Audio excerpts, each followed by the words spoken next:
Olá, sejam muito bem-vindos a mais um evento da nossa Semana FACT de Excelência Operacional, com uma temática assim extremamente rica, muito questionada ao longo dos anos, que é a relação entre a universidade e a indústria, né? O ensino e sua adequação ao mercado, paradigmas, conflitos, coisas que já aconteceram e que consolidam um processo como esse na, na realidade da indústria brasileira. E nós vamos, como eu disse a vocês, voltar um pouquinho no tempo e trazer um contexto que nos embasa nas discussões atuais, né? E para fazer isso, eu vou estar aqui fazendo um meio de campo, mas na verdade os nossos convidados é que vão dar um show para vocês aqui.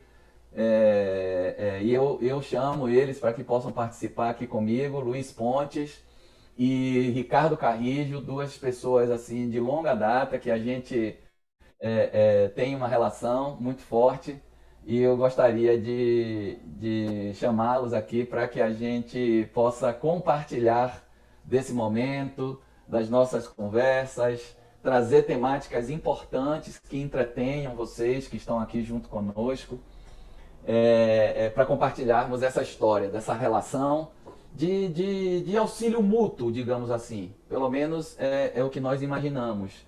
Uma relação saudável, de parceria entre o universo da indústria brasileira e como a universidade tem dado o apoio ao desenvolvimento, ao aumento de produtividade, a um aporte de saberes para que a produtividade, a qualidade, os custos, etc., todos aqueles elementos que compõem o ambiente industrial sejam trabalhados na sua totalidade. Muito bem-vindos, Luiz Pontes, muito bem-vindo, Ricardo Carrijo, dois personagens importantes dentro da indústria que também hoje levam essa sabedoria, essa sapiência, esse aprendizado para dentro do ambiente acadêmico, onde desenvolvem as suas atividades nesse momento. Fiquem à vontade para vocês falarem um pouquinho com a nossa assistência. Mais uma vez, seja muito bem-vindo. Pontes, pode começar por você.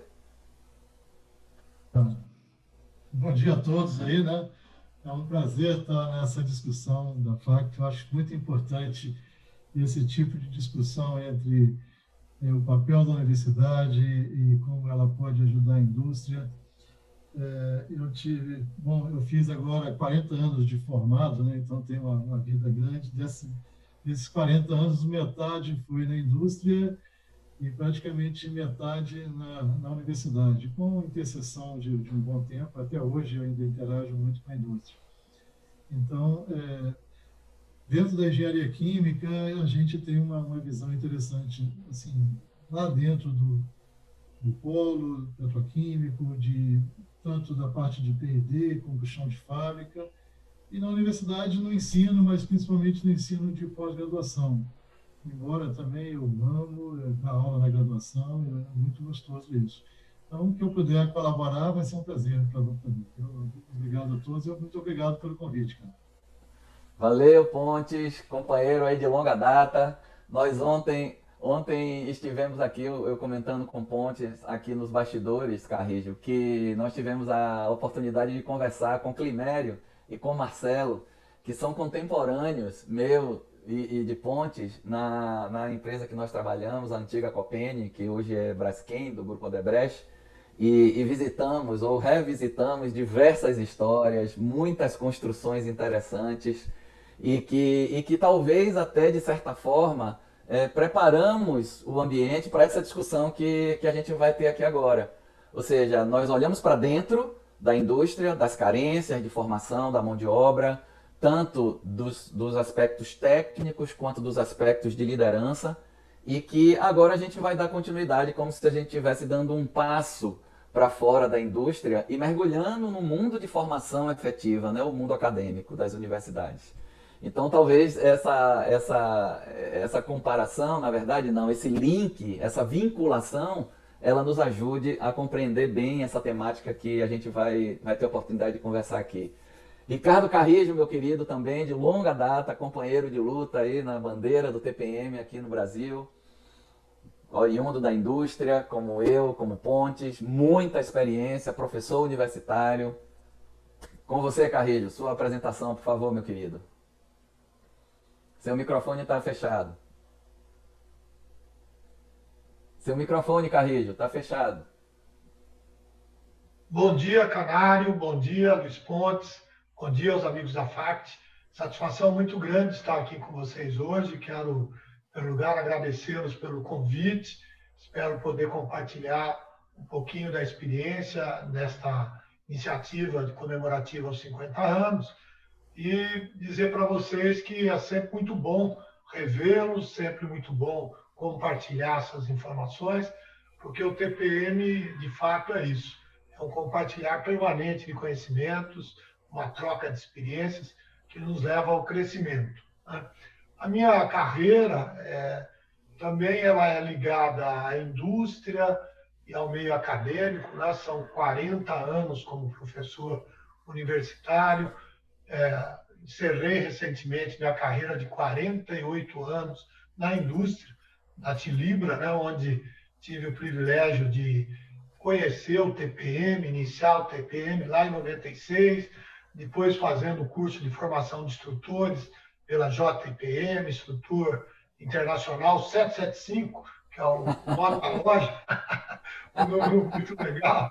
E também, ao longo desses anos todos, ter tido a oportunidade profissionalmente de compartilhar com muitas empresas. Nós construímos um network muito bom, com quase 200 empresas, visitando aí mais de 20 países do mundo, aprendendo, buscando na prática integração e também tentando estudar um pouquinho do TPM na teoria. Eu comecei lá em 99, foi logo próximo de eu ter feito o curso de instrutor, fazendo uma especialização e indo estudar a importância dos grupos autônomos para a elevação da produtividade industrial. Aquilo me levou a uma conexão com o TPM. Depois peguei o estudo de caso, que é a adaptação, né, do TPM na realidade da empresa onde eu trabalhava naquele momento, e depois evoluí para uma pesquisa no doutorado, comparando a aplicação do TPM em 5 empresas de culturas diferentes. Uma empresa de origem norte-americana, uma empresa de origem sul-africana, uma empresa de origem japonesa, uma empresa brasileira e uma empresa alemã, para verificar em que medida os aspectos culturais contribuíam para a alavancagem do TPM para os seus resultados. E depois, trabalhando aqui em Bauru, no Centro Universitário Toledo, e também na Unesp, fomos aí orientando alguns trabalhos, publicando algumas coisas aqui no Brasil, fora do Brasil também, dentro dessa trilha acadêmica do TPM. Perfeito, Carrijo. História que não falta aqui, né? 40 anos de um lado, 40 anos do outro. Acho que eu sou mais novinho nessa história toda aqui. Você não tinha nascido ainda, cara. Não, não, que é isso. É uma brincadeira só pra gente relaxar. Mas é isso que a gente quer explorar. A gente quer explorar isso, conteúdo. A gente quer oferecer a quem nos brinda com a participação aqui nesse nosso evento, dentro da Semana FACT, de saberes, de experiências e de interpretações. Nada é definitivo. A gente quer ter a oportunidade de ter percepções diferentes sobre a mesma coisa. Porque o olhar faz muita diferença. Como nós olhamos faz muita diferença. E o que vivemos, obviamente, compõe um cenário onde a gente pode interpretar determinados fatos, situações que acontecem hoje, meio que olhando pelo retrovisor, né? Os 40 anos servem para alguma coisa. E é isso que a gente gostaria de oferecer. Qual é a perspectiva de futuro e a análise do momento atual vinculado com essa história rica que vocês viveram, né? Então vamos voltar um pouquinho, né, lá para o iniciozinho da nossa formação, né, da saída ali do mundo acadêmico, os anos 80, que foram anos assim de muita, vamos dizer, de muita turbulência, né, de muita efervescência no mundo como um todo. Não somente aqui no Brasil, principalmente, Mas o mundo todo, aí no início dos anos 80, começou a viver um movimento interessante. E que foi um movimento de ida ao Japão, na verdade. Né? O mundo tinha ido ao Japão na época da Segunda Grande Guerra para fazer outras coisas. Né? Foi, na época da guerra, o mundo foi ao Japão para poder guerrear, para poder destruir. E, na verdade, essa segunda onda, assim eu chamo, aí por volta do final da década de 70, início da década de 80, o mundo voltou ao Japão.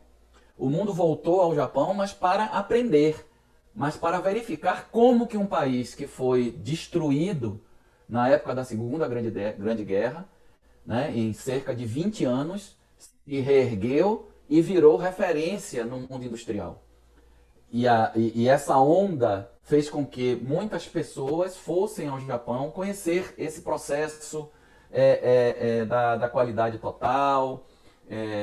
Muitas missões técnicas do mundo inteiro foram visitar o Japão para dizer o que é que está acontecendo no Japão para que eles saiam de uma crise estabelecida, de uma destruição total, para uma pujança que ao final dos anos 70 já se apresentava ao mundo como uma forma arrebatadora e impressionante.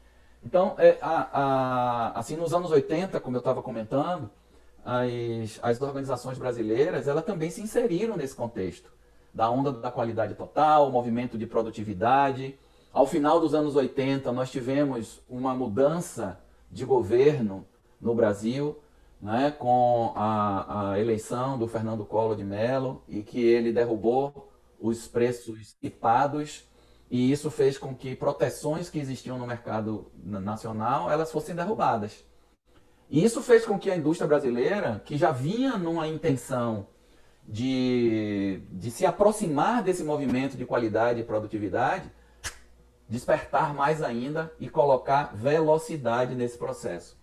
Essa, pelo menos, é a minha leitura de como a indústria aí nos anos 80, início e meados dos anos 90, conviveu com toda essa turbulência. Queria saber, começando aqui por Carrijo, como é, Carrijo, que você se situava nesse contexto, que memórias esse movimento lá nos anos 80, anos 90 traz para você, e como isso despertou na empresa que você trabalhava, primeiramente, para a necessidade de mudar, de fazer alguma coisa diferente. Como que isso influenciou? Bom, houve uma influência muito grande. Por volta de 1990, eu estava retornando dentro da Tilibra da área comercial para a área industrial. E nós tínhamos já algumas iniciativas de busca de melhoria de produtividade.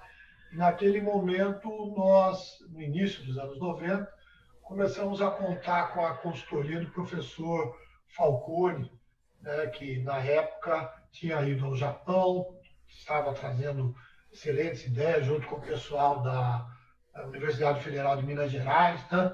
E o Falcone veio, fez algumas palestras. Depois nós tivemos também uma outra consultoria com o pessoal do Rio de Janeiro, o Salgueiro e mais o pessoal que nos ajudava na implantação do MRP na época.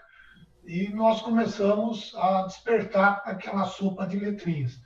Aí, em 1996, quando participei pela primeira vez no Encontro Internacional de TPM, nós vimos um case onde caiu a nossa ficha de que o programa de TPM ele juntava todas aquelas ideias que nós já trabalhávamos dentro da fábrica de uma maneira mais estruturada. Foi quando, juntamente com o Pedro Kobe, que na época era o nosso diretor industrial, nós voltamos e resolvemos adotar o TPM como o nosso guia maior dentro da empresa, porque a empresa também se encontrava naquele momento de necessidade de estar ingressando nessa competitividade mais forte no mercado global. Então, foi um momento assim muito rico e nós fomos acompanhando isso. Também me levou a estudar um pouco, né, a teoria, porque eu já dava aula na ocasião, estava começando a especialização e me levou a tentar entender um pouco melhor todo esse processo, né, que foi um processo evolutivo. Lá no Japão, 51, criação do Prêmio DEME, como reconhecimento dos japoneses, a iniciativa do DEME de ter ido lá ao Japão e ensinar técnicas de qualidade. Depois vieram os gurus, depois Estados Unidos, no final da década de 80, adotou o prêmio Malcolm Baldrige. O Brasil, logo em 90, 91, também adotou o Prêmio Nacional da Qualidade. E tudo aquilo através do network, visitando empresas, ouvindo, lendo, se informando, foi nos dando aquele amálgama para que a gente pudesse buscar no TPM uma ferramenta de busca de produtividade. E hoje é motivo de muita satisfação, muito orgulho. Acabei me deixando de falar isso no início, de estar aqui compartilhando com alguém da academia, com o professor Luiz Pontes, que tem todo um currículo também maravilhoso e de muita história, muito conhecimento dentro das universidades em relação à aplicação dessas técnicas. Beleza, Carrijo. Olha só quanta coisa. E perceba que nesse seu rápido overview, né, desse período, quanta coisa chegou batendo na porta das organizações industriais brasileiras e, obviamente, também tendo reflexos no mundo acadêmico. Né? Experimentações, novas tendências, turbulência, a indústria por si só termina levando essa onda para a universidade, e a universidade conectada com o que acontece, né, no mundo, no mundo industrial, no mundo acadêmico, na sociedade como um todo, termina também incorporando alguns desses aspectos nos seus currículos, nas revisões, né, das suas grades curriculares, etc, etc. Mas a gente vai chegar nisso já já. Eu queria trazer pontes para esse mesmo contexto. Como que você se situa nesse rápido recorte que Carrijo nos ofereceu, Pontes? Como é que as coisas chegaram para você nesse período? É interessante o que Carrijo colocou e o que você colocou, né? Porque década de 90 foi uma abertura do país para a competitividade, né? E a gente tinha uma indústria muito obsoleta. Então, foi uma coisa de repente, quando poderia ter sido uma coisa mais planejada, mas a nossa estrutura política dificulta isso, o nosso nível social também dificulta isso. Eu estava pensando que vocês têm atuação no Chile também. O Chile sempre teve um desenvolvimento social dos maiores dentro da América Latina, né? E pelas suas características, o Chile precisava, ele tinha que estar aberto ao mundo. Né? Então, o Chile ele tem uma economia muito interessante, muito estabilizada, claro, com muitos problemas com a América Latina, mas ele tem um desenvolvimento social muito importante, ele tem educação como prioridade, né? E ele é bastante competitivo. E na década de 90, o nosso país não era nada competitivo, né? Ele era extremamente protecionista, ele ainda continua sendo um dos países mais protecionistas do mundo. Precisa de ter um aumento da competitividade e o surgimento dessas, que aí o professor Ricardo colocou, Carrijo, de que quando o Japão coloca essas novidades de novos métodos de qualidade, novos métodos de produção, em que você consegue ter um aumento expressivo da produtividade com custos baixos de investimento, com investimentos baixos, né? Então começa a ter esse diferencial. Mas ainda estando na década de 90 para 2020, foram quase 30 anos e nós ainda precisamos caminhar muito. Então, pessoas com experiência de Carrijo e umas empresas como a FACT, que puxa, né, dentro das indústrias essa implementação de qualidade, essa implementação de novos métodos, né? A engenharia de produção, professor Ricardo, ela é interessante porque ela é muito mais próxima da atualidade do que outras engenharias que são mais, vamos dizer assim, hierárquicas e sedimentadas, né? Então, a engenharia de produção ela aproxima a engenharia e a administração é aquela área que traz essas novidades em primeiro lugar, junto com a engenharia de produção. E as outras vão seguindo, né? Então, é um fato que vocês da engenharia de produção têm uma velocidade maior do que as outras engenharias, com certeza. Entretanto, acho que mais tarde a gente pode discutir isso com calma, também tem que se justificar como é a engenharia tradicional no país e como a gente tenta mudar ela. Eu sou totalmente contra a forma como se ensina engenharia no Brasil hoje. Existe o COBENG, que é o Congresso Brasileiro de Ensino de Engenharia Química, que vai acontecer agora em outubro, em Gramado, que acontece a cada 2 anos, né? E lá se discute na engenharia química o que pode ter de mudança de currículo. Mas isso mais na frente, acho que a gente pode discutir um pouquinho mais dentro da interseção com o que a gente está aqui no tema de ser do TPM. Mas era isso. Interessante, interessante. Carrijo, você quer complementar alguma coisa do que Pontes colocou? Ele deu uma provocada aí, trouxe você para dentro desse contexto da engenharia de produção, que Pontes é engenheiro químico, assim como eu, e desenvolveu todo um processo acadêmico associado à engenharia química. Mas olha só que perspectiva interessante ele traz de contextualização, de adequação, de resposta mais rápida, né, da academia para as necessidades das organizações industriais. Dá uma pinceladinha sobre essa perspectiva, Carrijo, por favor. Bom, sem dúvida, eu acho que o que o Pontes colocou é muito importante, porque nós precisamos ter um olhar mais macro de como o processo de TPM vem sendo assimilado dentro do nosso país, né?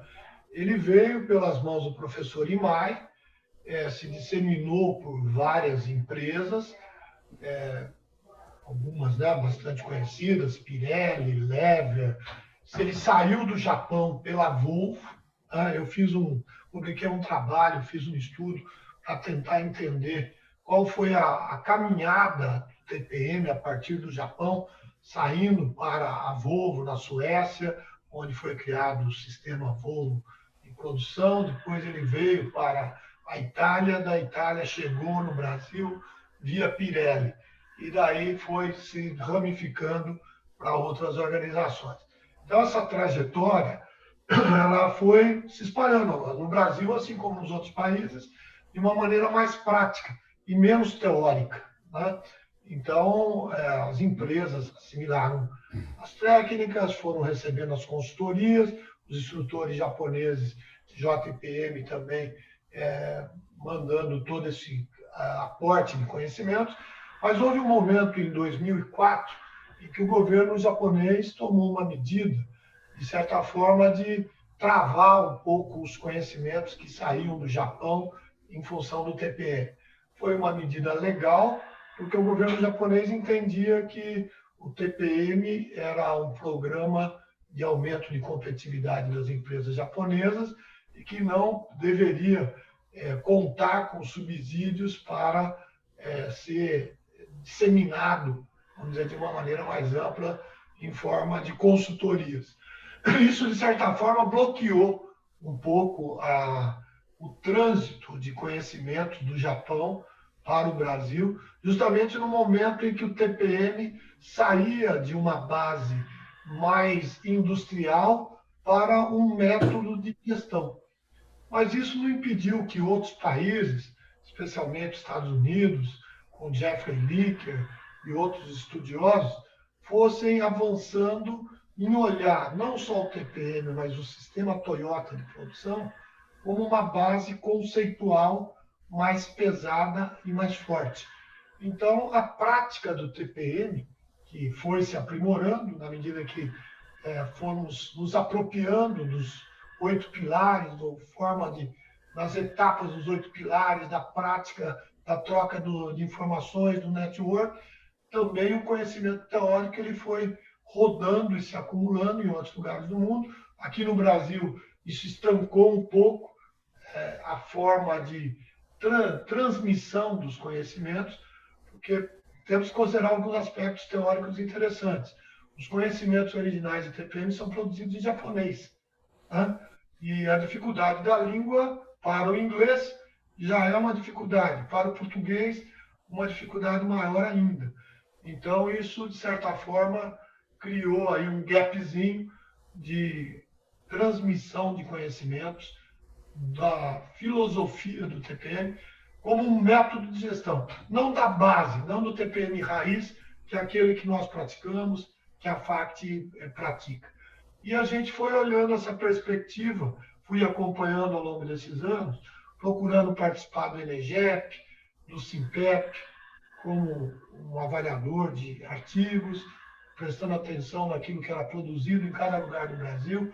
A gente tem alguns núcleos do Brasil que assimilaram bem o TPM, teoricamente, como a Federal do Rio Grande do Sul, né? Aqui em São Paulo, pessoal da USP, da Unicamp, em Minas Gerais, aí na Bahia, em outros lugares. E eu fui até buscar, Canário, uma pesquisa feita em 2015 pela Federal lá em Rondônia, onde foi feita uma pesquisa sobre a gestão do conhecimento dentro da engenharia de produção, uma pesquisa com 129 engenheiros de produção, para verificar como é que o pessoal vinha absorvendo conhecimento e gerenciando o conhecimento dentro das organizações, os engenheiros de produção. Essa pesquisa foi muito interessante, porque ela mostrou a dificuldade de resistência que existe dentro das organizações de assimilar novas técnicas. O pessoal se concentra muito no conhecimento que existe dentro das organizações e se esquece que pode aportar conhecimento via consultoria e via universidades. Carrijo, muito interessante essa sua conclusão a partir dessa pesquisa que você localizou. Ontem, como eu disse, ontem nós conversamos com o Climério Brito e com o Marcelo Bispo sobre o desenvolvimento dentro das organizações industriais. E essa temática de entendimento de que nós temos o que nós precisamos, nós conhecemos do que fazemos, então não precisamos desenvolver nada, ela era quase que um paradigma nessa altura do campeonato. Aí no início dos anos 90, meados dos anos 90 mais precisamente, que foi justamente quando o TPM na Copene, onde eu e Pontes trabalhamos, assim como o Climério e o Marcelo, foi quando o TPM chegou. O TPM começou a ser discutido nessa empresa por volta de 1993. E essa necessidade de conhecer, ela já vinha sendo discutida anteriormente pelo processo da qualidade, como a gente comentou agora há pouco. O sistema da qualidade na Copene, por conta dos requisitos da ISO 9000, ele gerou uma certa revolução na gestão do conhecimento dentro da organização. Por quê? Porque àquela altura se entendia que o conhecimento era poder. Até aquele momento. Eu não posso compartilhar poder. Eu preciso reter o poder. Então, se conhecimento é poder, eu vou reter o conhecimento. Então, tinham sempre aquelas figurinhas carimbadas que eram as solucionadoras de problemas. Né? Os meninos de ouro, como eu sempre chamei, as figurinhas carimbadas que resolvem problemas. E aquilo... Diga, Ricardo. Pano preto? Pano preto. É o pano preto. O famoso pano preto, que vai resolver um problema, joga um pano preto em cima do problema, trabalha, resolve e diz, pum, tá aqui a solução. David Copperfield, né? Resolve o problema, mas não diz qual foi o caminho. Então, essa retenção de saberes, de conhecimentos, era um paradigma gigantesco nesse momento. Então, eu acho que esse movimento da qualidade e outras discussões mais filosofais que começaram a aparecer no mundo, trouxeram uma nova realidade. E a realidade é essa, que talvez esteja um pouco mais próximo do que Pontes falou sobre a agilidade, a leitura mais rápida que a engenharia de produção tem, porque ela está mais próxima daquilo que é feito no dia a dia, do que efetivamente um processo precisa ter para funcionar bem e entregar resultados melhores como consequência. Então eu queria trazer essa reflexão, Pontes, para a gente falar um pouco de indústria.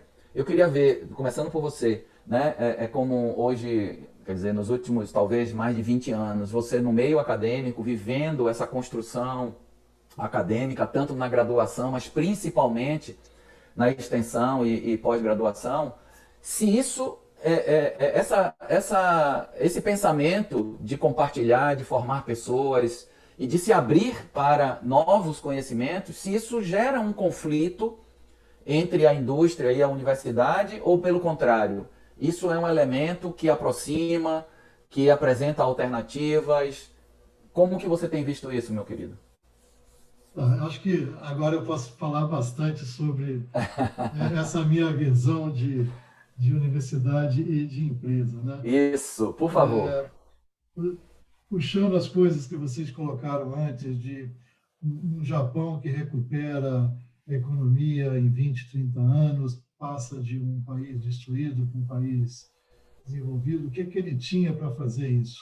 Ele tinha formação, ele tinha educação da sua população.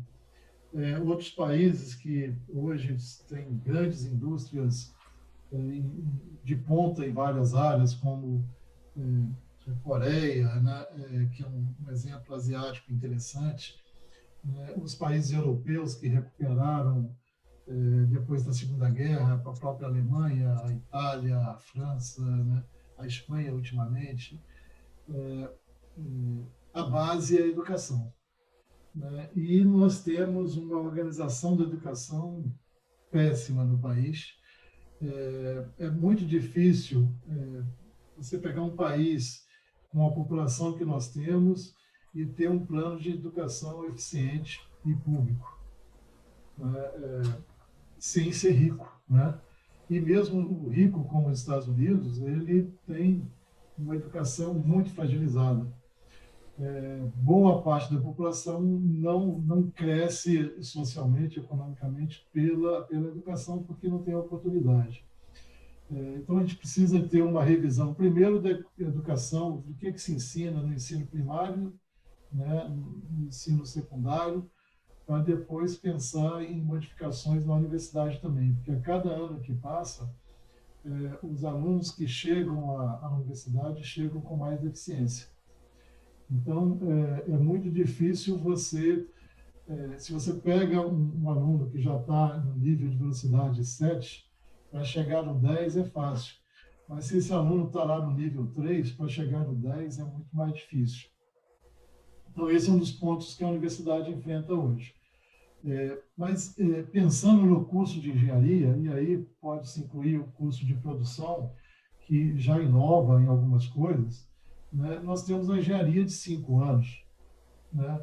Uma engenharia que trabalha principalmente formação de um cientista e não de um engenheiro, né?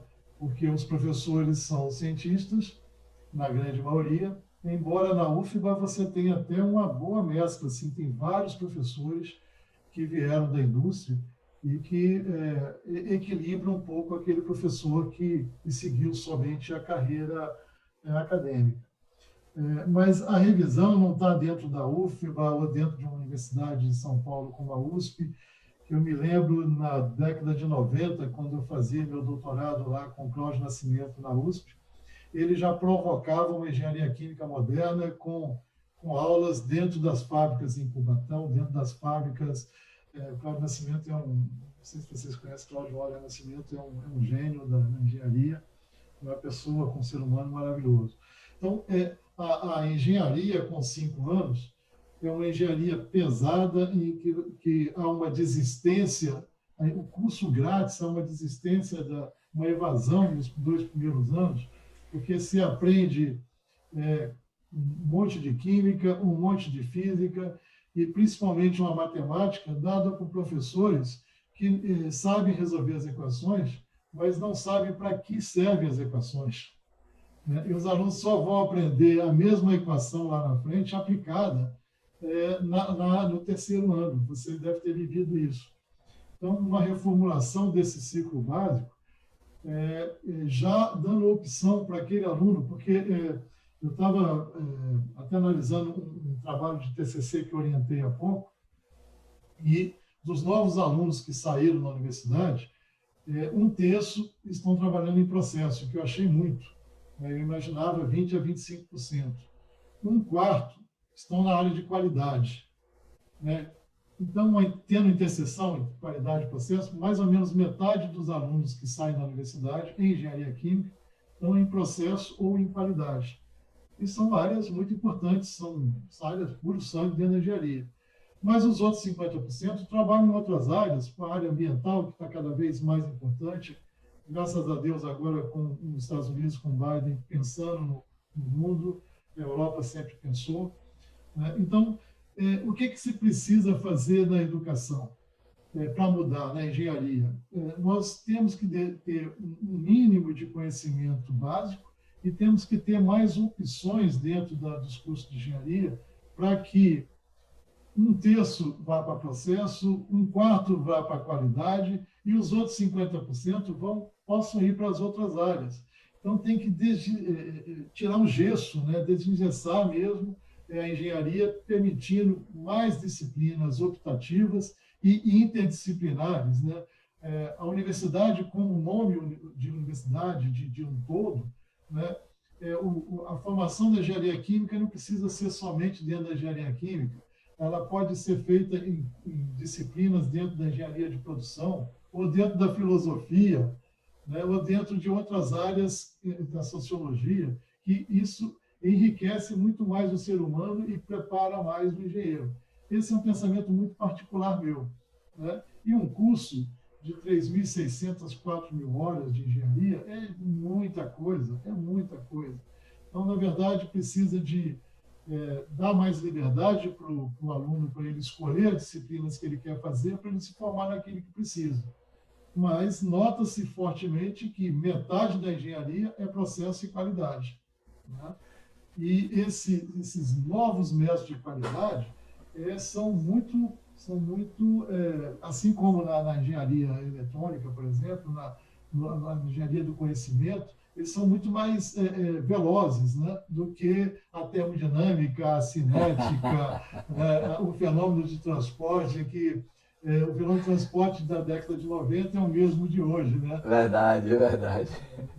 Mudou bastante coisa, mas na graduação não muda muito. É Então, isso mesmo. a velocidade da engenharia de produção é um exemplo dentro da engenharia de que poderia ser melhorado. E aí eu coloco um outro ponto para provocar todos vocês, que é o seguinte: o que a engenharia, o que a universidade precisa ensinar? Ela não pode também, porque hoje você tem dezenas de softwares de estatística, de softwares de programação, voltados para a engenharia, softwares aplicados a determinadas áreas. A gente não pode fazer da engenharia um treinamento em softwares, né? Eu entendo que nós temos que dar liberdade para os alunos aprenderem a maior parte possível dos softwares que hoje são usados industrialmente, mas precisa ter uma liberdade. A gente tem uma interação boa com as empresas, aqui na Bahia, por exemplo, que é muito fácil, né? Então, a gente tem alunos que trabalham, por exemplo, com Seis Sigma, com TPM, com outros métodos, são vários métodos aí, o professor Ricardo pode dizer. A escolha do método não é tão importante. É claro que o TPM ele atingiu um nível de diferencial dos outros que ele é facilmente implantado, mas ele precisa ser treinado, né? Ele precisa que o conhecimento tenha sido obtido na universidade, mas a especialização de uma qualidade, eu acho que ela pode ser fora da universidade, porque senão nós vamos aumentar de 4.000 para 5.000 horas em 6 anos de curso, né, que eu acho que não é a função da universidade.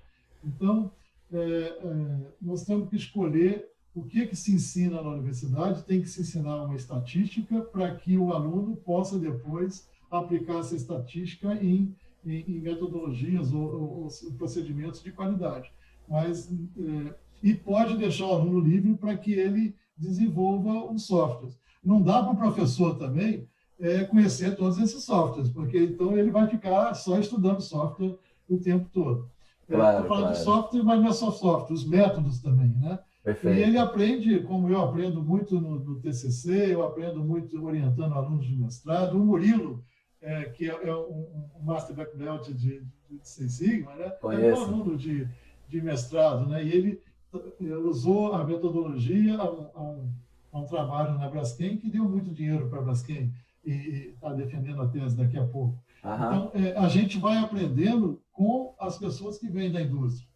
Mas, certamente, para mim, é necessário uma complementação numa pós-graduação, que também estão meio enrijecidas, elas estão estratificadas, e eu vejo uma empresa como a FACT como uma empresa de agilidade e de uma formação rápida que é interessante para esses engenheiros que estão na indústria, que podem se capacitar mais facilmente através de interação com vocês. Esse é o pensamento que eu tenho.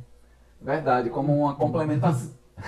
Valeu, obrigado aí. Acho que eu concordo com a sua visão perfeitamente. Não, mas eu sou sincero, né? Eu coloco isso há muito tempo. Não é porque eu estou aqui na sua... Mas não dá para a universidade ensinar tudo. Não dá, não dá.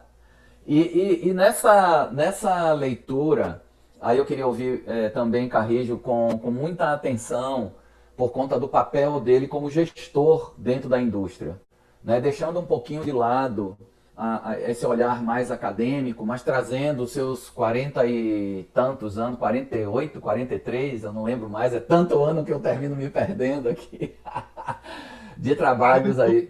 48.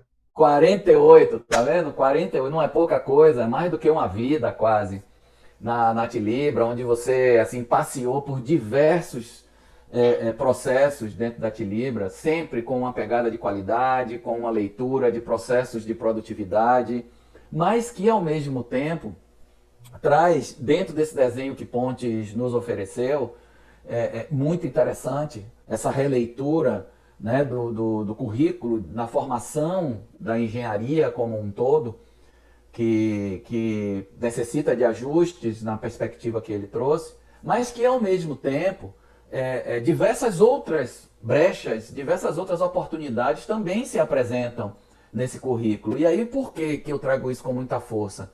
Além do aspecto técnico, né, além do aspecto de aplicação de metodologias, de melhorias de processos, com métodos estatísticos ou não, mas enfim, o papel técnico da engenharia é natural no desenvolvimento do engenheiro na sua função, é quase que natural que ele vá ocupando outras posições de liderança dentro das organizações onde ele atua.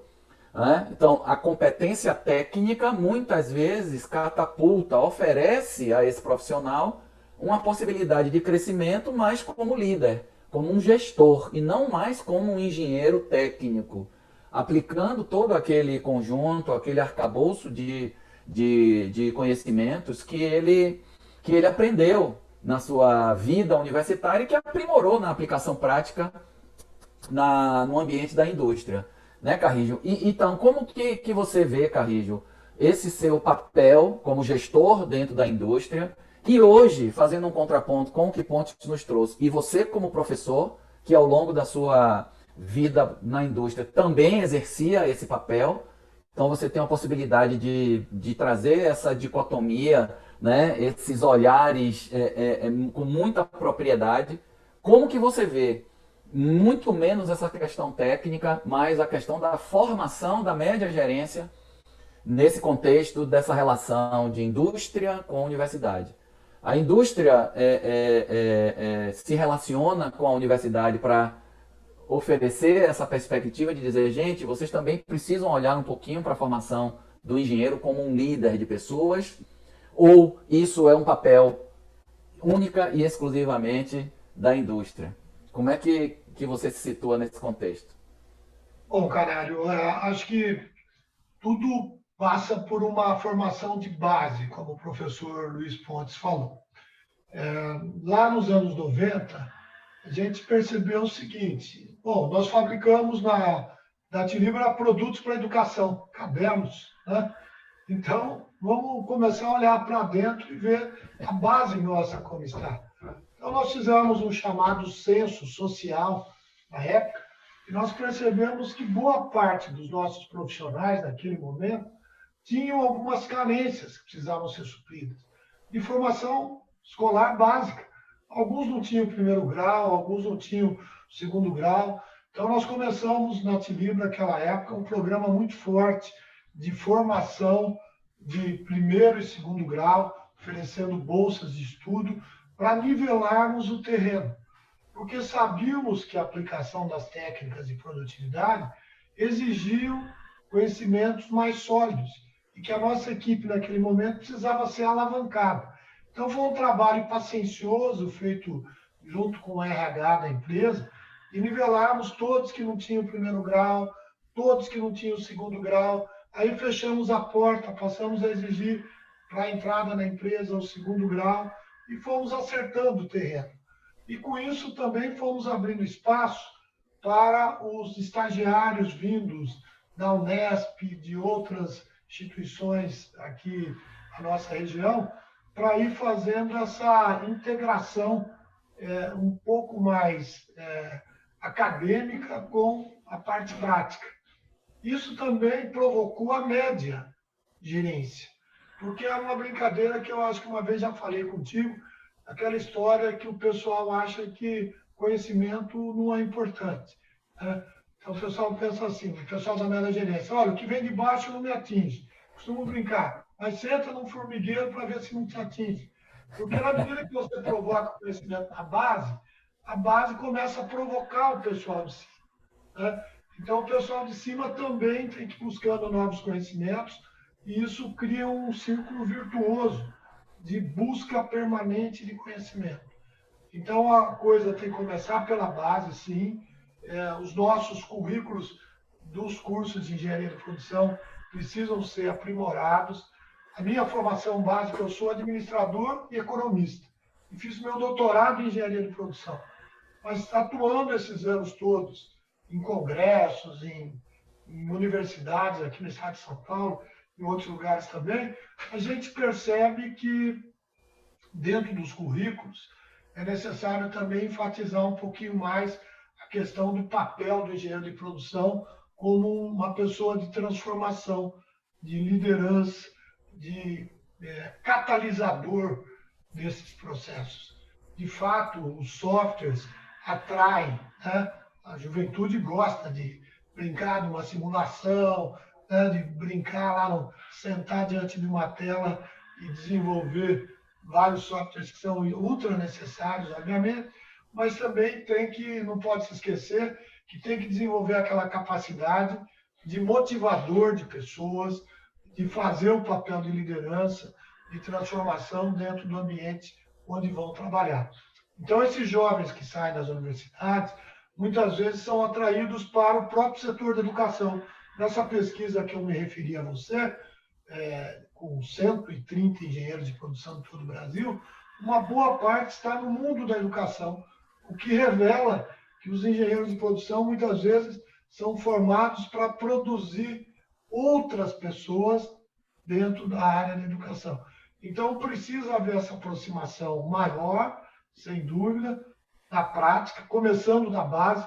E aí eu chamo a atenção para uma ferramenta que é disponível e muito útil, que são os Senais, né?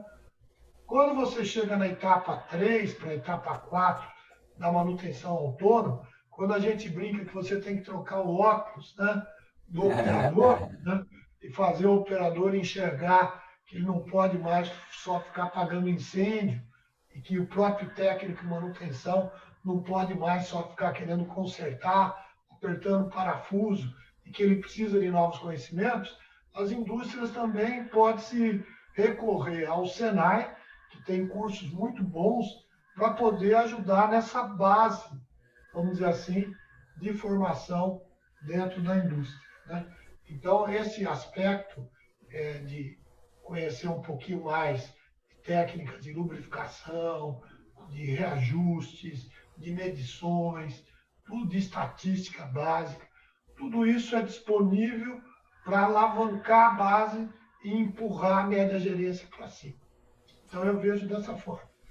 Essa questão, ela é como se fosse assim uma situação em que as duas partes querem conversar, mas quem dá o primeiro passo, né? Ou seja, a necessidade da indústria está colocada. Essa perspectiva de adequação da base curricular, de formação dos engenheiros em geral, né, das engenharias em geral, com um viés técnico direcionado para atender às demandas que a indústria tem, e ao mesmo tempo de trazer essa perspectiva de liderança que Carrijo colocou agora, está dentro da universidade, como que se pensa isso, né? Então, a indústria precisa que isso seja feito, a universidade entende que é um momento, talvez, de buscar algumas adequações nessa base curricular, mas de quem é a responsabilidade, quais são as estratégias que estão postas de um lado e de outro, e a responsabilidade de dar esse primeiro passo para que exista uma adequação entre academia e mercado, né? Que a qualidade do ensino atenda às necessidades de formar cientistas, mas que ao mesmo tempo também formem técnicos, engenheiros, que tenham capacidade de aplicar a boa técnica e também liderar pessoas. Né? Como que esse contexto, Pontes, é você que está vivendo mais intensamente isso como professor de pós-graduação, como um pró-reitor dentro de uma grande universidade aqui em Salvador que você foi, como é que rola essa conversa? Aqui a gente sabe que o polo petroquímico de Camaçari e o polo automotivo, que foi criado aí no entorno da Ford, ele provocou reflexões enormes dentro da Universidade Federal da Bahia. E obviamente, nas universidades particulares também. Como é que rola essa questão, meu velho? Você colocou um ponto interessante e depois eu vou provocar você também com uma pergunta direta. Mas Ah, tá bom. quando eu terminei o doutorado, eu já tinha interesse, eu trabalhava na Braskem, mas eu tinha interesse em ir para a universidade, eu fazia o doutorado dentro da... Eu chamo Braskem porque Copene já passou 30 anos. Isso. Né? Então, eu fui convidado para criar cursos de engenharia numa universidade particular, que era a Universidade de Salvador, a Unifax, isso no final da década de 90. Né? Então, eu pude criar um curso, Canário, colocando para dar aula de cálculo, para dar aula de física, engenheiros químicos, tipo o Sérgio Belo, o Mustafa, o pessoal lá da Relan também, para dar aula de cálculo, né? Mas que eu queria um cálculo voltado para a engenharia, não aquele cálculo dos livros de cálculo. Cálculo aplicado, né? Isso fez um diferencial muito grande e quando os alunos da Unifax começaram a se formar, eles ultrapassaram, para vocês terem ideia, a quantidade de alunos da UFBA nos estágios e nas escolhas das empresas, porque desde o início eles estavam sendo preparados para o mercado, né? Enquanto a UFBA ela tem um compromisso maior não só com o mercado, mas com a sociedade como um todo, que não é só a indústria. Né? Como eu falei, a indústria está aí em 50% dos alunos, tem que pensar nos outros 50%. Depois a gente foi para a pós-graduação para criar os cursos de pós-graduação lá da Universidade de Salvador, da Unifax. E aí montamos também cursos profissionalizantes, tipo o mestrado de energia, que na final da década de 90 estão sendo criadas as agências reguladoras nacionais, a Agência Nacional de Petróleo, a Agência Nacional de Energia Elétrica. Então nós fomos montar cursos que formavam pessoas para trabalhar nessas agências, né? E para trabalhar nas empresas com conhecimentos, então, jurídicos, com conhecimentos de administração e com conhecimentos técnicos. Então, era um grupo de pessoas que vinham da indústria, de várias áreas da indústria, não só da engenharia química, da engenharia elétrica, da mecânica. Tinha o professor Paulo Vitor na área de qualidade, que era uma sumidade na época, né? Então, a gente conseguiu fazer isso lá. Agora, eu entendo hoje a universidade pública como a UFBA, ela precisa atender a toda a sociedade, não totalmente a indústria. Mas ela toma ações muito fortes em relação a incentivo ao estágio interativo, ao trabalho com conclusão de curso, à disciplina de projetos. Ela busca interagir fortemente com a indústria e é fácil interagir aqui. Na graduação, até o time é próximo. O que a gente tem dificuldade, às vezes, é de que a indústria aceite um pouco mais esses alunos. E eu fiz uma proposta, uma época, de uma interação maior em que os professores pudessem ir até a indústria quando eles quisessem ir, porque tem questões de segurança, questões legais, e aí o jurídico das indústrias ficam meio com medo. Mas na hora que você coloca uma parceria, um documento formal avaliado procurador-geral do governo federal, né, que é associado, que é ligado à Advocacia Geral da União. Aí você consegue ter uma segurança para a indústria, que o professor, se for lá e se machucar, a responsabilidade é dele e da universidade, e não da indústria. E, ao mesmo tempo, do engenheiro vir para a universidade também discutir, né, e ter uma facilidade maior dos alunos poderem frequentar, não aquelas visitas que passam um dia lá, mas poder frequentar, serem adotados por determinados engenheiros. Quem é que não gostaria de um bom aluno para fazer um monte de coisa para você, né? Não é um escravinho, né? Mas que você tem que ensinar ele, né? Verdade. E ele retorna bem. E ele retorna bem a beça. Eu vi que o aluno de graduação, como ele retorna bem. Essa interação podia ser maior. E Cláudio Nascimento fez isso na década de 90. Ele colocou disciplinas dentro das fábricas. Fantástico. Na USP. Depois isso descontinuou, porque existem diversos entraves, mas são coisas que poderiam ser melhoradas. Agora, eu faço uma pergunta para você.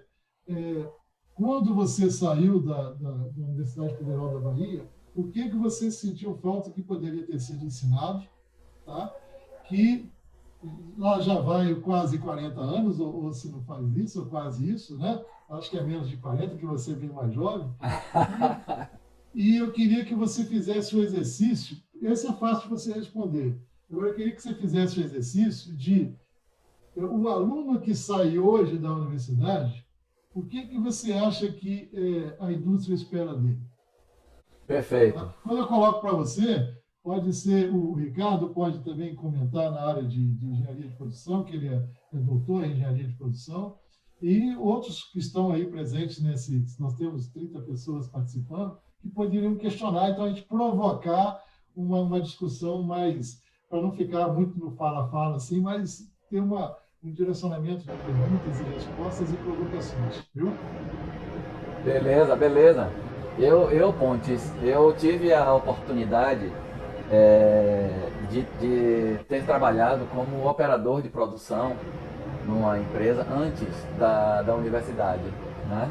Então, isso me proporcionou uma perspectiva diferente no meu curso de engenharia, e que eu acho que está dentro dessa sua colocação. Eu vivi o ambiente da indústria, eu interagi com os processos industriais, com a relação de liderança antes de entrar na universidade. Quando eu entrei, eu trabalhava como operador de produção já há 2 anos na indústria petroquímica. Então aquilo para mim foi como se fosse uma preparação. Eu sabia muito mais o que eu queria dentro da universidade do que os meus colegas. Eu conseguia ter uma perspectiva de trato das variáveis que me eram oferecidas pelos professores, diferente da que os meus colegas tinham. Te interrompendo, você fez escola técnica. Fiz escola técnica. Esse é o grande diferencial. Concordo plenamente com você. Eu fiz técnico em química, eu sou técnico em química, formado pela Escola Técnica Federal da Bahia. Saí para trabalhar numa indústria, fiz vestibular, primeiro para química, depois fiz outro vestibular para engenharia química, porque era o meu desejo, né? E, enfim, essa foi a minha carreira dentro da universidade. E quando eu saí, aconteceu uma outra situação que eu acho que é emblemática nessa discussão da gente. Antigamente, o Polo Petroquímico de Camaçari, como tinha conhecimento dessa formação acadêmica mais para cientistas, para atender a diversas demandas que a sociedade tem, que é um papel da universidade também, tinha um curso preparatório. Antes de você entrar nas empresas do Polo Petroquímico de Camaçari, existia uma seleção dos egressos da universidade que faziam um teste, e a partir desse teste entravam em um curso chamado SEMPEC, né? Curso de Engenharia Petroquímica, onde nós ficávamos ali 1 ano. Na verdade, nós ficamos na minha turma 13 meses num curso de extensão universitária com a parceria da UFBA, com o COFIC, que era o Comitê de Fomento Industrial de Camaçari, do Polo Petroquímico, e da Petrobras, que oferecia os professores, que na verdade alguns eram professores, outros eram engenheiros da Petrobras que trabalhavam com projetos. Diga, Pontes. Eu fui professor e coordenei o SEMPEC. Olha só. De 88 a 91. Aí, tá vendo só? Eu fiz, o meu Sempec foi em 87. Né? Eu sou Sempequiano de 87. Eu me formei em janeiro de 87, né? Lá se vão 34 aninhos, um pouco menos de 40, como você falou. Mas eu precisava ser preparado para a indústria. Né? Então, o Sempec, realmente, nós saímos do Sempec dizendo: nós somos engenheiros, preparados para cair na rotina e poder contribuir com o acompanhamento de processo, desenvolvimento de projetos, etc. Todas as demandas que um engenheiro tem dentro da indústria. Por isso, por essa característica. Então, essa perspectiva que eu acho que é interessante. Ou seja, as indústrias aqui da Bahia, no passado, perceberam isso que a gente está discutindo aqui há 40 anos atrás. Há 40 anos atrás. E esse modelo ele foi descontinuado. Né? Esse modelo ele não teve continuidade. Voltou nesse período que você colocou, que você foi o coordenador do novo Sempec, porque naquele período também se percebia uma necessidade de um aporte maior, né, da engenharia para os processos industriais e que também foi descontinuado. Então essa coisa é como se um tivesse empurrando a responsabilidade para o outro, mas o problema continua do mesmo jeito. Então essa discussão ela é fundamental. Né? A meninada, digamos assim, que chega hoje nas indústrias, elas como o Carrijo disse, e como você trouxe também como referência, são muito antenadas com o que acontece. Tem conexão com tudo. Acho que o mundo trouxe essa perspectiva, né, de conexões. Então você fala de um tema, o cara sabe. Ele te responde, ele te traz algum elemento sobre aquela temática, mesmo que não seja uma temática da engenharia, uma temática de liderança, uma temática de filosofia, de sociologia, como você comentou agora há pouco, Pontes. Mas é como se fosse uma casca de ovo. Né? Porque o conhecimento, a princípio, residente nesses novos engenheiros, esses novos universitários, eles estão na superfície. Como a vida hoje está na superfície, no geral. Sabe? A gente se afastou um pouquinho de ser um especialista, né? Uma pessoa que conheça sobre aquilo que fala. E o generalismo, né? A universidade do Google aí faz com que a gente perca essa essência. Então eu acho que esse elemento é um elemento fundamental e que se as organizações tiverem um modelo de formação, mesmo que não seja negociado com a universidade, mas que elas entendam que precisam desse amortecimento, né, do profissional quando ele bota o pé no mundo industrial, com parceria com as universidades ou com o Senai, com as instituições de ensino no geral, eu acho que isso seria o ideal. Mas se não existir essa possibilidade, por conta de uma discussão política do papel da universidade pública, da adequação do ensino nas universidades particulares com relação ao atendimento a essa demanda, será que isso vai rentabilizar o negócio das universidades particulares? Não sei. Então, se isso não acontece, enquanto esse nó não é desatado, as organizações industriais precisam olhar para dentro e desenvolver algum mecanismo de proteção. Porque não dá para receber os alunos da forma que eles chegam, como se eles estivessem prontos para contribuir com os processos, com a melhoria dos processos, ou até mesmo a manutenção dos processos dentro das organizações hoje. Então, acho que essa é uma polêmica interessante, uma discussão que vai longe. Mas eu queria trazer uma pergunta aqui de Lilian para Carrijo. Eu estou direcionando para Carrijo e depois eu faço outra para Pontes. Né? Lilian Barbosa, querida, um beijo. Muito obrigado pela sua participação aqui. É um prazer enorme, um orgulho para a gente ter vocês aqui junto conosco. Carrijo, ela pergunta, dentro desse cenário, os professores das universidades que hoje exercem suas atividades estariam aptos para conduzir essa transformação que a gente debateu? Ou também deve-se olhar para a capacitação deles, para essa forma diferente de educar? O microfone, Carrilho. O microfone. Sem dúvida é necessário que haja iniciativa das duas formas. Né? A gente não pode esquecer que a lei de estágios do Brasil é relativamente recente. A lei é de 2008. E as universidades têm aprendido, de uma maneira bastante dinâmica, a utilizar-se melhor dessa ferramenta. porque é necessário você designar alguém dentro da empresa que acompanhe o trabalho do estagiário, necessário você ter um professor que oriente, e isso cria um caminho de duas mãos, né? Tanto para a universidade se aproximar mais da empresa, quanto da empresa se aproximar mais da universidade, né? Então, vejam, 2008 para cá, são 10 anos mais ou menos, nós estamos aí num processo ainda recente dessa, vamos dizer, dessa prática mais efetiva da lei dos estágios. Uma outra janela que se abre, respondendo à pergunta da Lília que ela fez no chat, é que nos cursos de especialização você tem o aluno mais maduro, né? Ele já fez a graduação, ele já está trabalhando e normalmente ele traz para dentro dos cursos de especialização a necessidade de trabalhos de conclusão de curso, que são trabalhos práticos, né? Então isso leva também os professores a ter esse contato com a problemática prática das empresas no dia a dia. Eu oriento diversos trabalhos de especialização, acompanho trabalhos de mestrado também, e a gente percebe que essa interação através dos trabalhos de conclusão, elas são muito úteis, porque abre-se a janela para o professor da academia estar enxergando as dificuldades que estão acontecendo ali na prática. Então, é um caminho de mão dupla. Eu acho que tanto é necessário uma maior iniciativa das empresas em irem em busca da universidade, como o contrário também é verdadeiro. Mas eu acho que nós estamos num processo de aprimoramento nesses últimos anos. Essa aproximação tem acontecido e eu acho que tanto da parte da universidade quanto da parte das empresas é um caminhar que nós vamos seguindo e vamos construindo. Então, eu penso, como professor, é necessário você olhar a parte prática. E como uma pessoa que já vivenciou na indústria, é necessário você olhar a teoria, né? Não adianta só você ficar com a prática ou só com a teoria.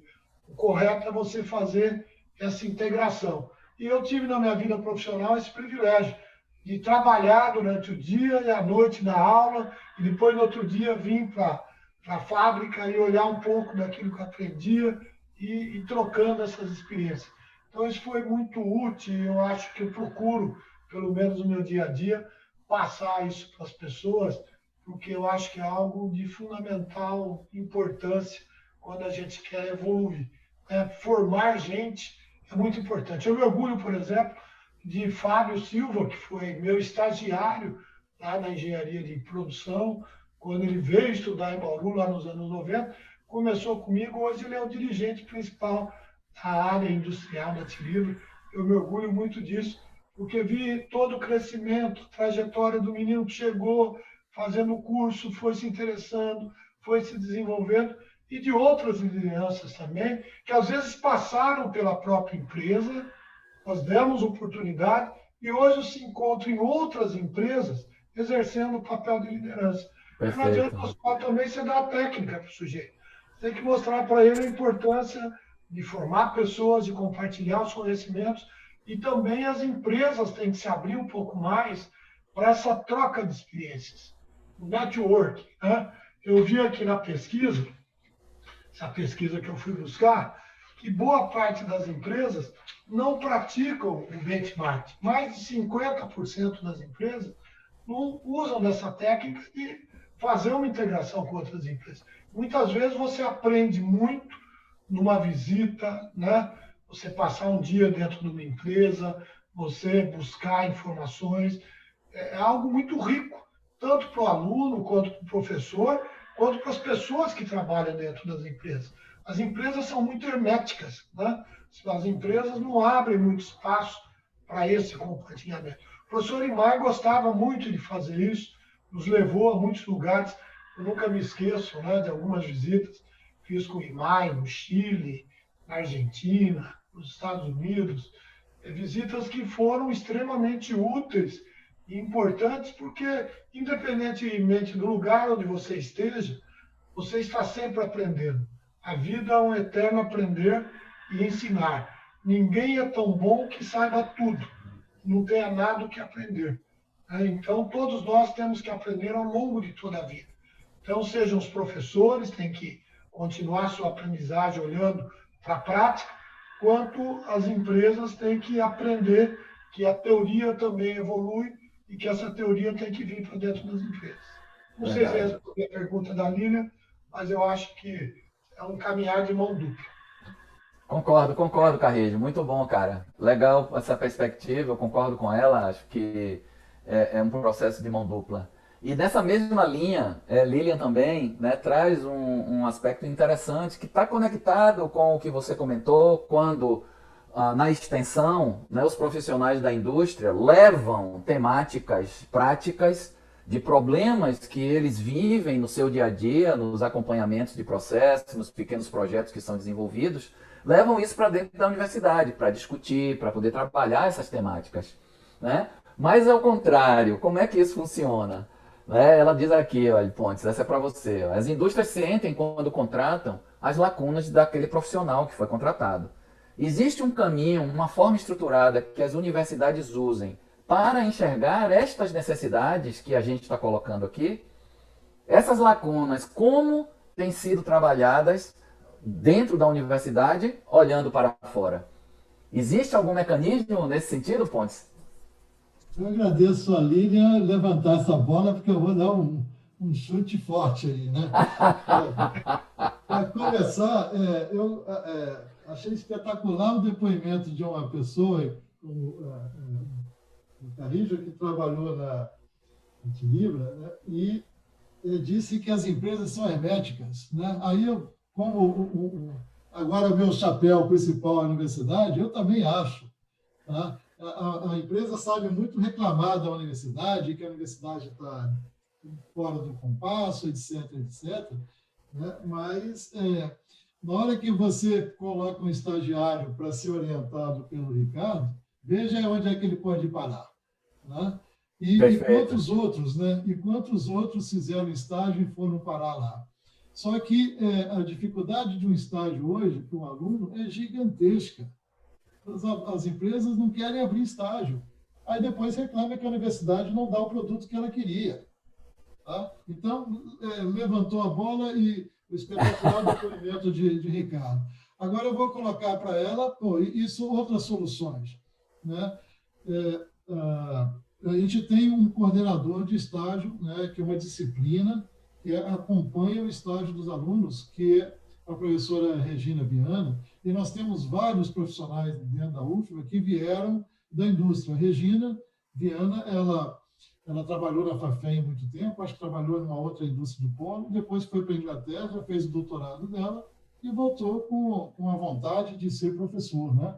Então, ela tem uma vivência industrial, muitos alunos escolhem ela, que são hoje operadores de empresas e que fazem engenharia química para ser orientados por ela, pela essa interação que ela tem e pelo conhecimento que ela tem de empresa. Aí, olha, eu vejo, eu vou provocar, né? Na hora que fala, vocês conhecem a empresa júnior da universidade? Né? A empresa júnior é formada pelos alunos, né? E essa empresa júnior poderia interagir mais com as empresas se elas dessem chance. E a FACT poderia buscar a empresa júnior, tá? Para promover. É claro que isso não é comercial, mas ele é estrutural. Promover cursos preliminares, né, e chamar a atenção dos alunos, né, sobre coisas que eles poderiam fazer, né, para quando eles chegarem na indústria estarem mais preparados, e aí, claro, necessita de uma capacitação mais densa que aí vocês podem fornecer, ou a empresa pode chegar e contratar alguém, né? Mas a universidade está preparada para isso. É só vocês virem que os alunos estão ávidos por estágio, né? Os alunos estão ávidos por empresas como a FACT fazer parcerias com a universidade para isso. Né? Pode anotar. Busca, mas muitas vezes ela bate com a cara na porta, viu? Pontes, pode anotar que eu vou bater em sua porta. Você provocou e eu respondo, viu? Pode anotar. Já te indico lá Compromisso. o pessoal da empresa Júnior para você ter ideias, Massa. criatividade, né? Criatividade é fundamental na hora do crescimento. Concordo. E nós somos, Pontes, na FACT inconformados. Nós queremos oferecer alternativas. Podem não ser as melhores, mas nós queremos oferecer alternativas. Então, excelente, muito obrigado. A gente na FACT sempre buscou uma correlação com esse universo da universidade, né, de se conectar com ele de alguma forma. E agora você está me oferecendo, ou oferecendo a nós da FACT, um ponto de conexão. E não tenha dúvida que a gente vai atrás disso, tentar viabilizar de alguma forma. Agradeço mesmo de coração, é um dos nossos sonhos e que ele pode estar começando, né, a se realizar a partir dessa sua provocação. E que eu vou aceitar. Eu vou aceitar essa provocação, não tenha a menor dúvida. Eu agradeço bastante. Mas assim, gente, a gente tá chegando, né, ao nosso finalmente. Eu queria trazer para vocês essa questão do mundo, né, a virada de cabeça para baixo que o mundo teve a partir de março do ano passado, com a chegada do processo da pandemia. Mexeu com tudo, com todos, com a universidade, com as pessoas, as famílias, as relações pessoais, a indústria, enfim, a vida, né? Teve um freio pesado e a gente está se encaixando, buscando alternativas para saber superar esse momento. Eu não tenho dúvida que com a sapiência da humanidade a gente vai superar com muita propriedade esses momentos, né? Eu sempre trago comigo que as grandes revoluções no mundo aconteceram por conta de crises, por conta de dificuldades. E isso que a gente está vivendo, infelizmente, né, com uma perda de muitas vidas, mas serve também para que a gente se revisite, para que a gente olhe para dentro de cada um, olhe para o entorno que nos cerca e a gente mude, né? Então eu queria saber de vocês o que é que vem por aí. Quais são as perspectivas, as tendências que vocês veem, tanto na academia quanto no mercado de trabalho, né, ampliando um pouco mais, onde estas pessoas, né, estarão inseridas. Começando por Carrijo, quais seriam, Carrijo, os pontos de atenção? O que é que você pensa nas suas reflexões mais profundas, meu querido? O microfone. Fazendo uma relação aí daquela pesquisa que eu já me referi, vejam só, algumas ferramentas utilizadas para suporte nas técnicas de gestão de conhecimento. Vejam a evolução na qual nós estamos inseridos. Blog, videocast, podcast, chat, fórum, wiki, redes sociais, mapas mentais, classificadores, intranet, software de CRM, SAC e videoconferência. Quer dizer, uma listinha aqui de 10, 12 ferramentas todas que praticamente são muito úteis para a gestão do conhecimento. Agora, existe esse aspecto da casca de ouro, que você bem colocou, que é importante a gente também estar ciente. Não adianta, né, as pessoas ficarem presas a um certo conhecimento raso. Eu costumo dizer que é como você levar uma criança e colocar na piscina, naquela piscina rasinha, que a criança bate o pé e fica achando que está já sabendo nadar. Ela precisa mergulhar em águas mais profundas. E águas mais profundas, evidentemente, exige dedicação, aprofundamento, busca de informações mais consistentes, né?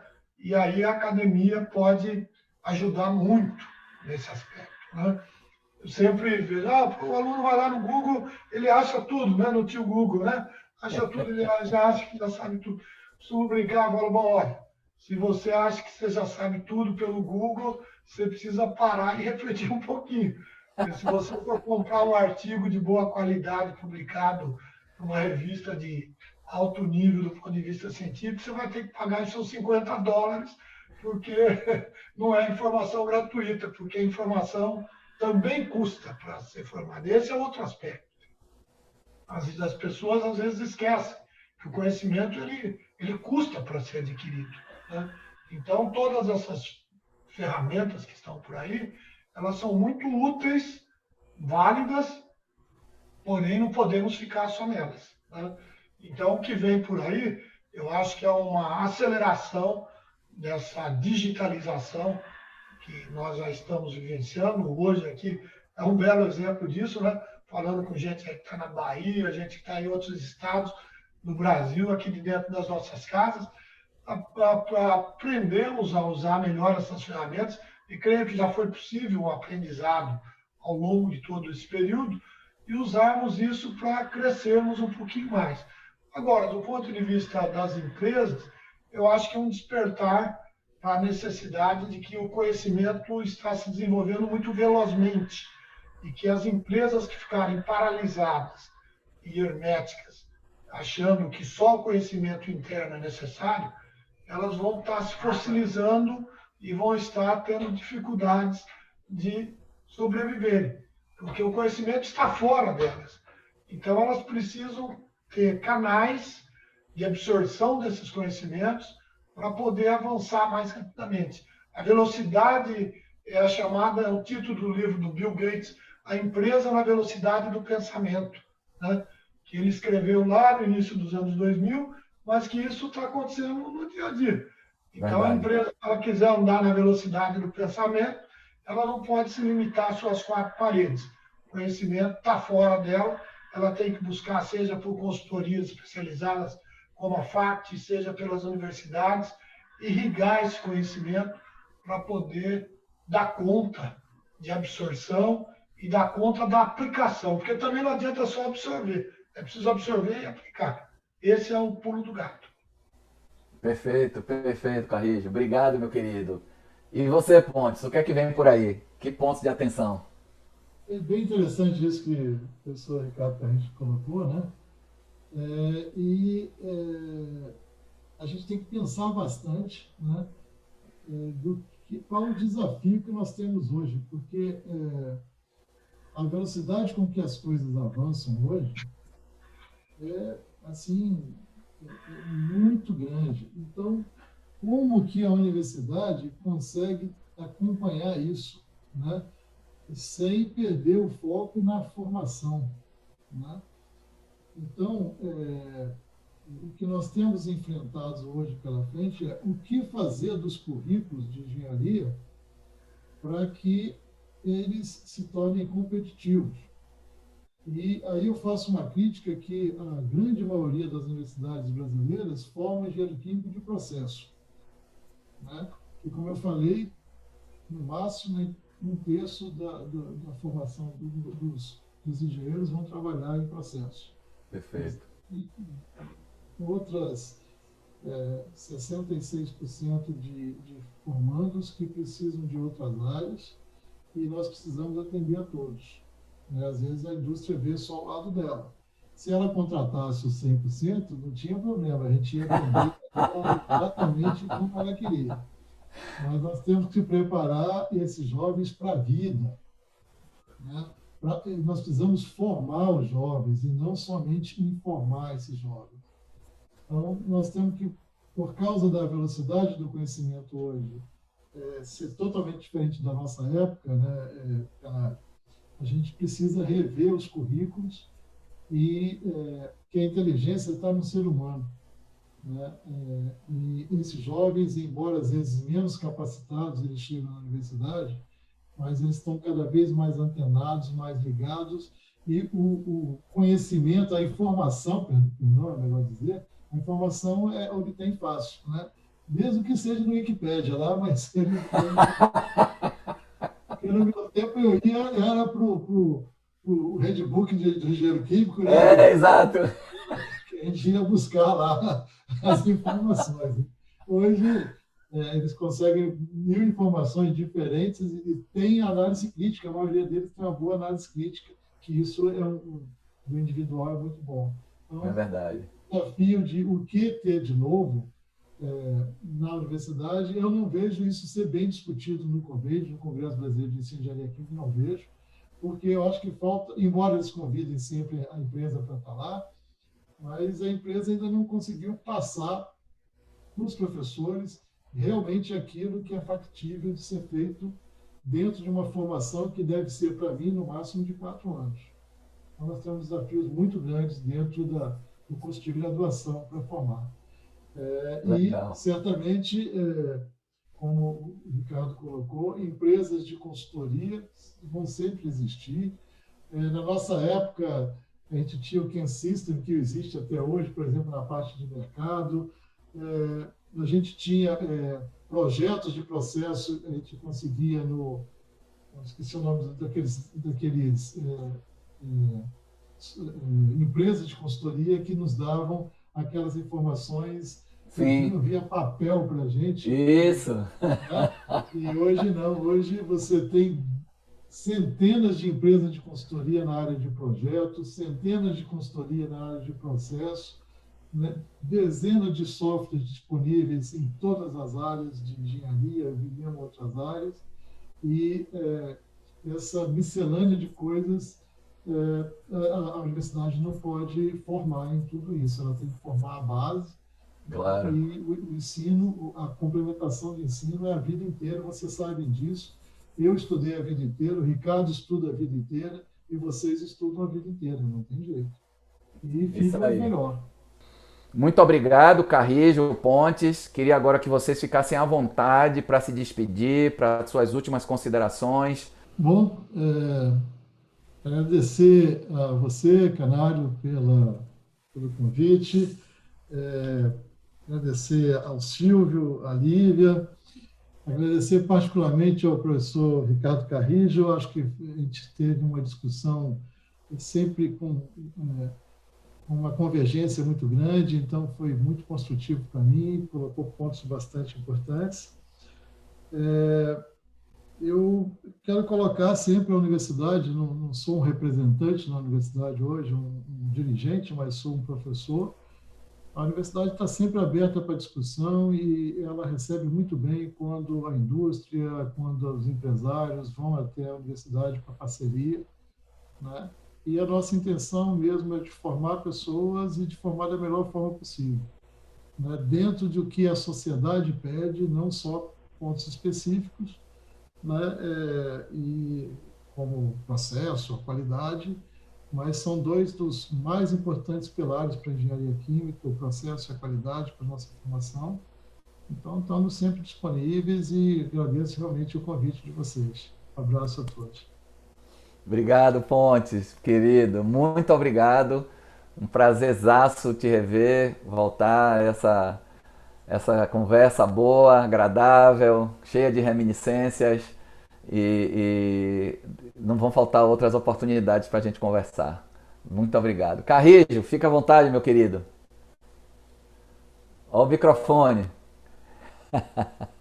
Canário, muito obrigado aí pela oportunidade. Quero deixar aqui um abraço, agradecer também ao professor Luiz Pontes, que compartilhou aí seus conhecimentos. Foi um prazer enorme estar aqui compartilhando. Agradecer aos amigos também que participaram. Eu vi aqui que o professor Francisco, que é um velho companheiro aqui do Centro Universitário Toledo, fez uma pergunta pelo chat e fez uma colocação muito importante de que a universidade ela precisa juntar melhor pesquisa, extensão e ensino, né? Que são os três pilares: ensino, pesquisa e extensão, né?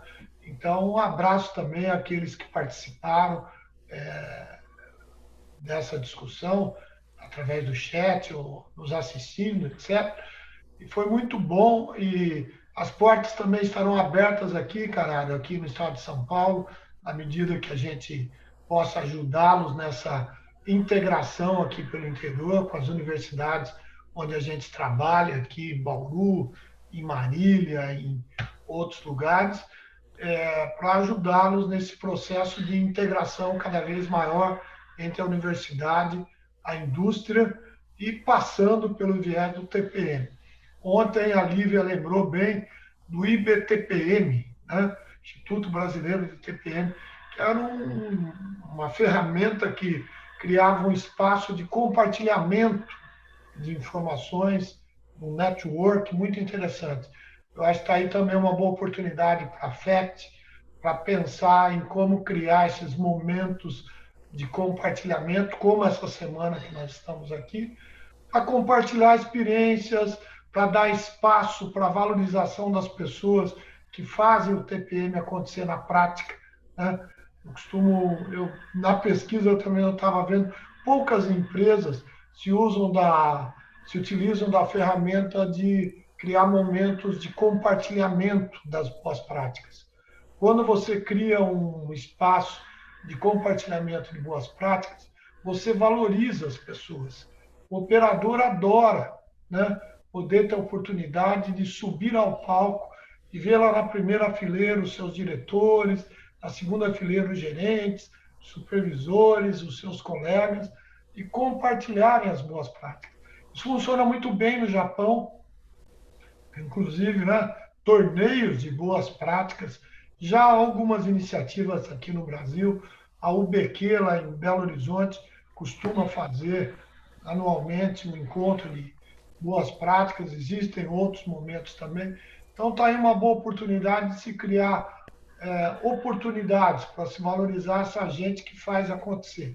Então, parabéns à FACT, agradeço pela oportunidade e um grande abraço a você, Paulo Canário, a Luiz Pontes, a Lívia, ao Silvio e a todos aqueles amigos que nos prestigiaram nessa manhã de hoje. Muito obrigado, estamos sempre aí abertos a contribuir com vocês. Obrigado, Carrijo querido. Muito obrigado. Parceiro de longa data também, altas discussões, troca de experiências. Esse mundo do TPM, ele aproxima muito as pessoas por conta da necessidade deste compartilhar que Carrijo trouxe aí com muita força, né? De colocar as coisas, de compartilhar, de debater, de aprofundar, de ser valorizado e de valorizar as pessoas. Nós aqui da FACT somos extremamente gratos a vocês por terem oferecido essa cerca de 2 horas aí do tempo de vocês para brindar a todos, né, que tiveram também a disponibilidade de estar aqui conosco. E tamo junto, vamos adiante.